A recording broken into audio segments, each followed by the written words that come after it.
नमस्कार बच्चों। आज टॉपिक मैं आपके सामने लेके आया हूँ वो है निदर्शन प्रतिचयन अनुसंधान रीति। निदर्शन प्रतिचयन अनुसंधान रीति की बात करें तो किसी समग्र में से चयनित उसका प्रतिनिधित्व करने वाला इकाइयों का एक समूह न्यायदर्श प्रतिदर्शन कहा जाता है। जब समस्त समग्र की जांच न करके इनमें से किसी विशिष्ट आधार पर न्यायदर्श के रूप में थोड़ा सा भाग जांच के लिए ले लिया जाता है तो उसे निदर्शन अनुसंधान या न्यायदर्श अनुसंधान कहते हैं। जैसे एक नगर के मध्यम श्रेणी के केवल 5000 व्यक्तियों की औसत आय ज्ञात करने के लिए यदि हम उस नगर के मध्यम श्रेणी के केवल 500 लोगों की जांच करें और उस परिणाम के आधार पर नगर के मध्यम श्रेणी के 500 लोगों की औसत आय निर्धारित करें तो इस प्रकार का अनुसंधान निदर्शन रीति का अनुसंधान कहलाएगा। बात करें कि निदर्शन की रीतियों की बात करें तो सामान्यतः एक समग्र में से न्यायदर्शों के चुनाव के लिए निम्नलिखित रीतियों का प्रयोग किया जा सकता है। सबसे पहले बात करें सविचार निदर्शन। सविचार निदर्शन की बात करें तो न्यायदर्शों के चुनाव की बात करें कि न्यायदर्शों के चुनाव के लिए इस प्रणाली में अनुसंधानकर्ता की इच्छा और आवश्यकता को अधिक महत्व दिया जाता है और संपूर्ण समग्र में से किन किन न्यायदर्शों को लिया जाए तथा किन को छोड़ दिया जाए यह सब कुछ अनुसंधानकर्ता की स्वेच्छा पर निर्भर करता है। दूसरी बात करें दैव निर्देशन। दैव निर्देशन की बात करें प्रथम रीति के विपरीत इस रीति के अंतर्गत न्यायदर्शों का चुनाव अनुसंधानकर्ता की इच्छा पर निर्भर नहीं करता वरना शुभ अवसर पर निर्भर करता है और प्रत्येक इकाई को इस बात का अवसर मिलता है कि वह न्यायदर्श के रूप में चुनी जा सके। दूसरे शब्दों में इस रीति के अनुसार समग्र में से इकाइयों को इस प्रकार निर्वाचित की जाती हैं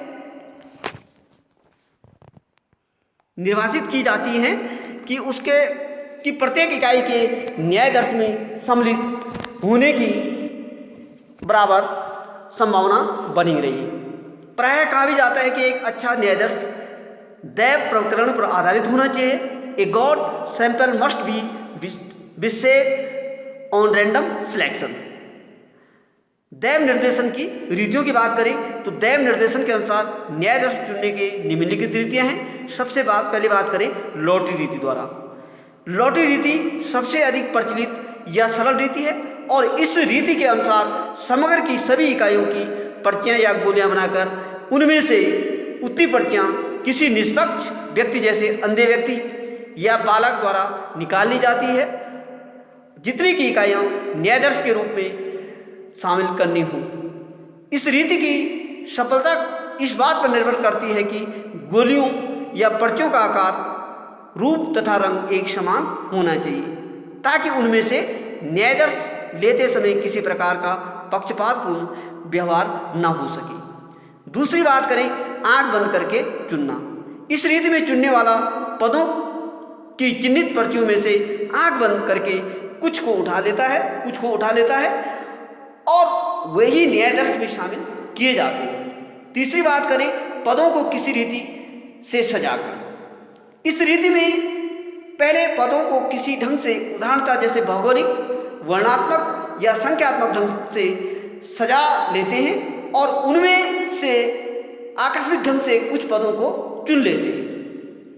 इसे नियमानुसार दैव निदर्शन भी कहते हैं। उदाहरण के लिए जैसे हमें 105 इकाइयों में से 15 इकाइयों को चुनना है तो नियमानुसार ढंग से 15 समूह बना लिए जाएंगे और प्रत्येक समूह में 7-7 इकाइयाँ होंगी। अब प्रत्येक समूह में से दैव निर्देशन द्वारा एक एक पद चुन लिया जाएगा। चौथी जो बात करें ढोल घुमाकर। इस रीति में एक ढोल में समान आकार की लकड़ी लोहे या अन्य किसी धातु के गोल टुकड़े जिन पर समग्र के विभिन्न पदों के लिए संख्या या चिन्ह अंकित कर लेते हैं और फिर ढोल रखकर ढोल को हाथ या बिजली से घुमाते हैं और फिर जितने पद न्यायादर्श में लेने होते हैं उतने टुकड़े कोई भी निष्पक्ष व्यक्ति निकाल लेता है और ये टुकड़े जिन पदों का प्रतिनिधित्व करते हैं उन्हें न्यायादर्श में शामिल कर दिया जाता है। नंबर 5 की बात करें टेम्पेट रीति। टेम्पेट रीति की बात करें, जो रीति की बात करें तो टेम्पेट रीति में जो प्रसिद्ध सांख्यिकी टिपेट ने 41,600 अंकों के प्रयोग में 10,400 अंकों डिजिट की संख्या बिना किसी कर्म की सारणी में दी है और इस प्रकार की सारणियाँ अन्य सांख्यिकी विशेषज्ञों द्वारा तैयार की गई है।